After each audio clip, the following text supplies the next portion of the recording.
My name is Cora and welcome to Craftopia, where we are creating a safe space for artists and crafters of all ages and experience levels to learn, create, explore, and grow.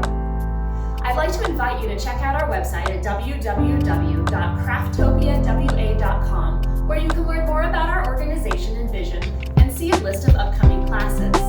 You can also follow us on social media at CrafttopiaWA. Now, pull up a chair, get comfortable, and let's get crafty.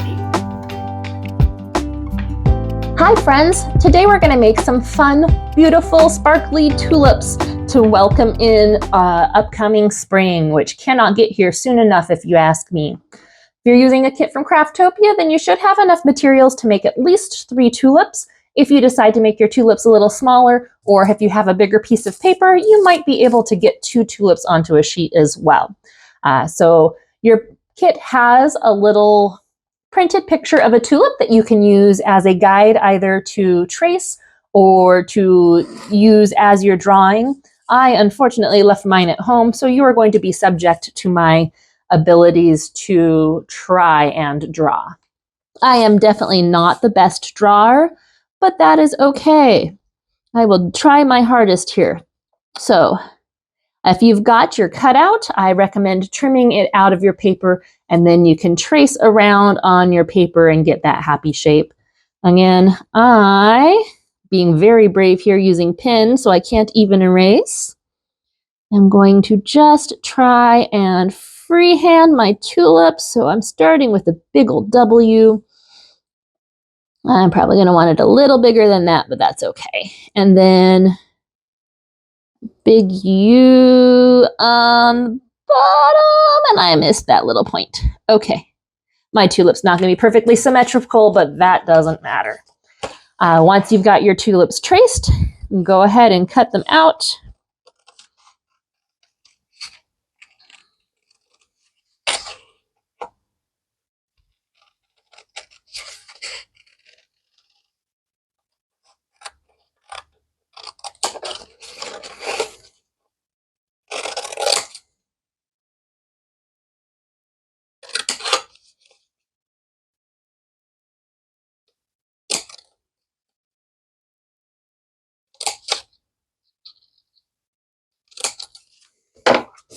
We'll set our scraps aside because we might be using those. We're going to use these gold straws as our stems. So in order to do this, if you have glue lying around, you are certainly welcome to just glue them on. I'm going to weave mine in, so I'm going to cut 2 little slits.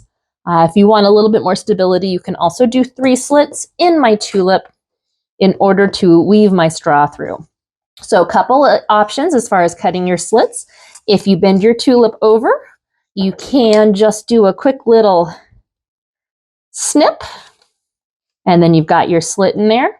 Or if you're very careful, very, very careful, you can also cut a slit like this. But this is definitely a lot easier to cut yourself by doing, and if you push too hard, you'll actually cut into your surface underneath. But there's some options for you. I'm just going to do 2 slits today. And they don't have to be huge, but they do need to be big enough for our straw to fit through. I think that might be okay. And you want them to be far enough apart that when you pull on it, it's not going to break. So, yep, I think I'm going to do this way so my pin marking won't show as much. I'm going to just open that little hole, slide my straw on through, and then go the opposite way of my next little hole, slide the straw that way. And now my tulip is on its stem. If you want to make leaves, you can certainly do that. Tulip leaves are long and flat. I'm going to have red leaves because I only brought red paper with me today. And they look a little bit like fat blades of grass. So I'm just going to, again, kind of freehand this here and bring it up to a point.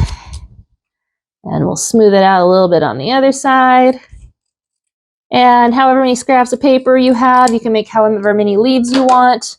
I believe tulips traditionally only have 2 or 3 leaves. It does depend. Same thing as far as getting that on our straw. We're going to do 2 little slits. This paper is pretty narrow, so I'm actually going to see if I can just slice on this one. See if I made it all the way through. I did. All right. And again, gonna weave my straw in, try not to rip too much.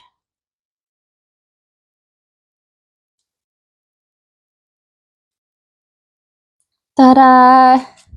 And there is my tulip leaf. I'm just gonna do the one today, but like I said, you can do as many as you have strips for. I'm just giving it a little bit of a curl so that it stays put here.